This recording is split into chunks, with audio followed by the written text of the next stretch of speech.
Hello, guys. Good evening. Boa noite a todos que vão assistir a aula de hoje. Vamos dar continuidade ao estudo do Present Continuous e do Present Simple. Então, na segunda-feira, nós começamos a ver o contraste entre esses dois tempos verbais, certo? O Present Continuous e o Present Simple. E hoje nós vamos dar continuidade a esse contraste por meio de teoria e prática. Quaisquer dúvidas é só levantar a mão ou me chamar também, pode abrir o microfone, porque eu não fico com a tela do Google Meet sempre aberta, ok? E também gostaria de lembrar vocês que lá no site tem o roteiro de estudos. Então, para vocês não se perderem nas aulas, é melhor que vocês registrem quais as unidades vocês já fizeram, quais vocês já revisaram, correto? Então, é uma forma de acompanhamento que vocês têm das aulas, para não se perderem. Porque o inglês, ele é um processo, não adianta você querer fazer 3, 4 aulas e achar que vai aprender inglês, né?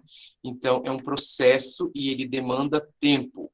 Só nesse curso aqui que eu estou dando, são 149 unidades de conteúdo, então é muita coisa. 145, desculpa. Então, são muitas unidades a serem vistas e a gente se perde de vez em quando. Eu gostaria de anunciar também que eu estou fazendo acompanhamento de quem está presente nas aulas e quem não for meu aluno ainda e que estiver presente, certo? Em 20 aulas consecutivas, vai ser convidado a ser meu aluno sem nenhum custo, tá bom? Porque eu acho que a pessoa que realmente mostra interesse, ela merece uma oportunidade, digamos, uma oportunidade maior para estudar o inglês. Então, a pessoa que tiver 20 aulas consecutivas, 20 aulas aí dá um mês, né, de aulas.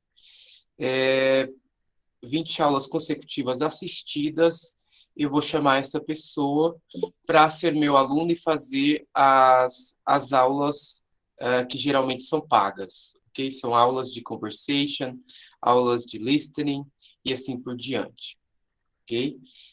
Acredito que seja só isso. Além disso, na verdade, gostaria de falar que a chamada está sendo gravada, mas ninguém vai aparecer porque eu tirei aqui da minha tela as câmeras de vocês, ok? Então, para efeitos de depois eu disponibilizar essa gravação para os alunos, eu tirei a câmera de vocês, tá bom? Aqui da minha tela, então, se vocês quiserem deixar as câmeras fechadas, tudo bem, porque de qualquer forma eu não estou vendo as câmeras, ok? E os microfones podem ativar sempre que for necessário, tiverem alguma dúvida, só ativar. E vamos lá, então, começar a aula de hoje. Bom, nós vimos na aula passada, inclusive, na aula passada de segunda-feira. Quando eu falo aula passada, na quarta, é a aula de segunda-feira, né? Porque as segundas e quartas são as aulas níveis iniciantes, intermediários. E as aulas de terça e quinta são as aulas intermediárias e avançadas. Então, quando eu falo aula passada, eu quero dizer segunda-feira. Na segunda-feira, nós elaboramos duas tabelas comparativas sobre a conjugação desses dois tempos verbais.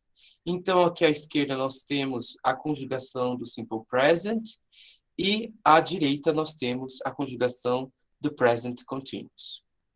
E aqui eu também coloquei os usos, quando que a gente usa cada um deles, e a forma conjugada no afirmativo, negativo e interrogativo.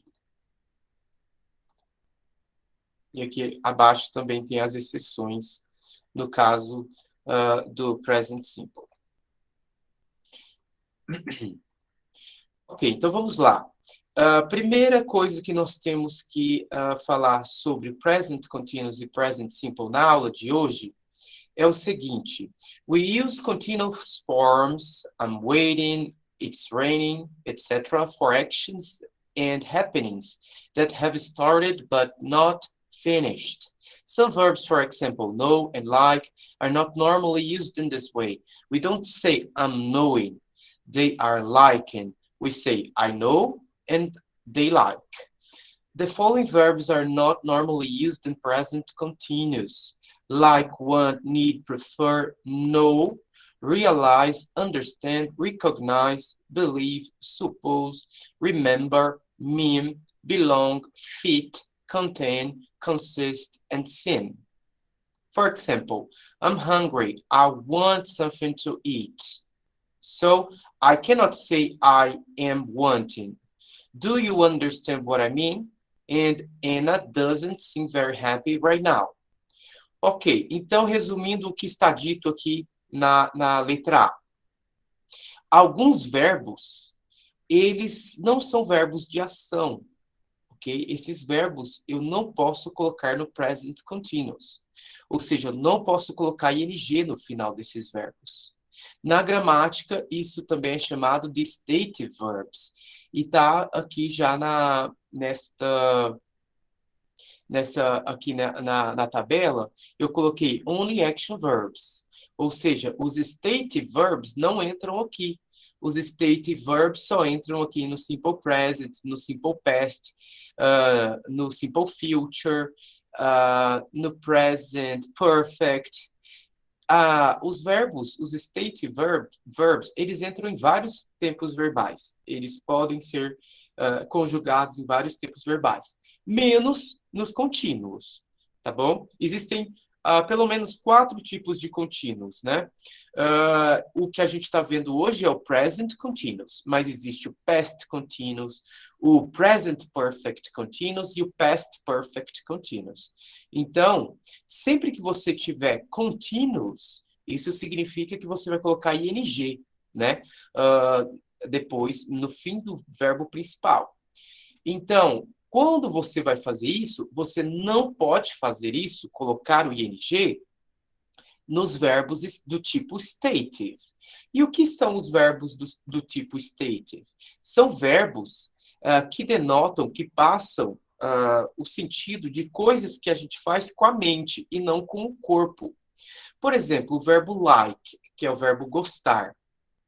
Ele não é necessário para você agir no mundo, gostar de algo, não precisa você usar o seu corpo, mas sim a sua mente, certo? Então é uma ação mental, não é uma ação física do tipo dirigir. Para dirigir, eu preciso usar as minhas mãos, eu preciso usar os meus braços, eu preciso usar os pés, né? Eu preciso usar o meu corpo para dirigir um carro. Agora, para gostar de algo, eu não preciso usar necessariamente alguma parte do corpo. Então, esses são os verbos stative. São os verbos que não precisam de coordenação física, ok? Não precisa do corpo para praticar esses verbos. Então, verbos do tipo like, que é gostar, o verbo want, que é o verbo querer, o verbo need, que é o verbo precisar ou necessitar, o verbo prefer, que é o verbo preferir, o verbo know, que é saber, conhecer, realize, que é perceber, understand, que é entender, recognize, que é reconhecer, believe, que é acreditar, suppose, que é supor, remember, que é relembrar, mean, que é querer dizer ou significar, belong, que é pertencer, fit, que é caber, contain, que é conter, consist, que é consistir, e seem, que é o verbo parecer. Então, todos esses verbos são verbos do tipo stative. Eles não vão para o ing. Então, é o que está falando aqui, ó. Not I am wanting. Não existe essa frase, I am wanting. Não. No verbo want, a gente não coloca ing. Ok? Vamos ver a letra B aqui. Think. Think é o verbo pensar, mas também é o verbo achar, é o verbo acreditar, o verbo ter uma opinião. Então, ele aqui é uma exceção, por isso que ele está na letra B separado. Ele é um stative verb na sua forma comum. Mas só que quando ele significa believe, que é acreditar, and have an opinion, ou seja, ter uma opinião, achar algo, aí ele vai ser o stative verb, ok? Quando ele tiver o sentido de consider, ou seja, considerar, pensar, aí ele já deixa de ser stative verb, e daí você pode colocar ing no final dele. Vejamos aqui, então, o primeiro exemplo. I think Mary's Canadian, but I'm not sure. Então, eu acho, eu tenho a opinião, eu acredito que a Mary é canadense, mas eu não tenho certeza. Okay? Então, aqui o significado de think é acreditar, okay? Ter uma opinião sobre alguma coisa. Então, nesse caso, eu não posso colocar ing. Nesse caso, ele é stative. What do you think of my idea? Então, quando eu pergunto, o que você acha da minha ideia? Então, eu quero dizer, qual é a sua opinião sobre a minha ideia? Então, nesse caso aqui também, ele é stative. Já aqui embaixo, nesses exemplos, ele não é stative. I'm thinking about what happened. I often think about it.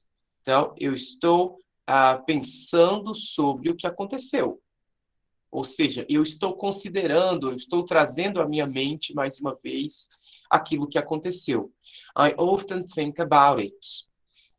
Frequentemente, eu penso sobre isso. Então, veja, aqui já pode colocar ing, né? Thinking. Porque o significado é outro, não é o mesmo significado ali de cima. O outro exemplo, Nick is thinking of giving up her job. Então, a Nick está considerando, a Nick está pensando em desistir do trabalho dela. Então, está considerando, está pensando, aqui é action verb, ok? Aqui já é verbo de ação, pode colocar ing. Alguma dúvida até aí, pessoal? Não. Não? Ok, então vamos para a letra C. Na letra C, nós temos os verbos see, hear, smell, taste, look, and feel. We normally use the present simple, not continuous, with see, hear, smell, taste, and other verbs. Do you see that man over there? Not are you seeing. The room smells. Let's open a window. This soup doesn't taste very good.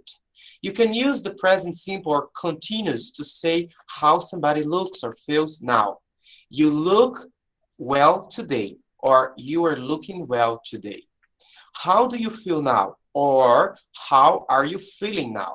But I usually feel tired in the morning. Not I am usually feeling.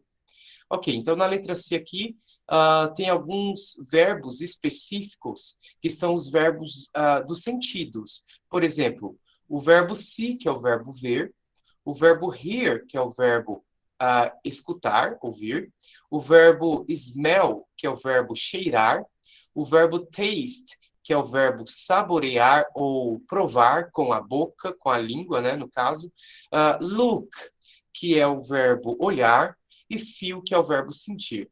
Esses verbos são todos verbos do sentido. E esses verbos, no caso, eles podem tanto vir no present continuous quanto no present simple. Mas aqui está dizendo o seguinte, que normalmente nós usamos eles no present simple, ok? Geralmente, eles vêm no present simple.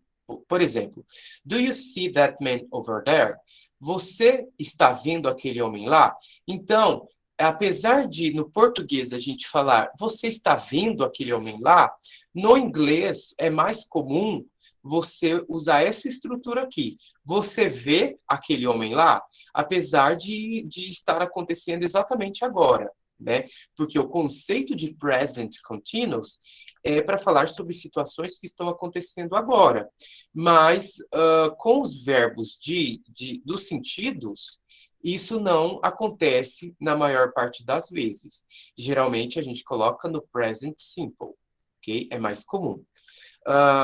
Agora, aqui está falando assim, ó, você pode usar present simple ou present continuous para dizer como alguém está parecendo, porque o verbo look já é o verbo parecer, não é o verbo olhar, ok? Aqui nesse significado aqui. E feels é o mesmo significado, se sente, a pessoa se sente.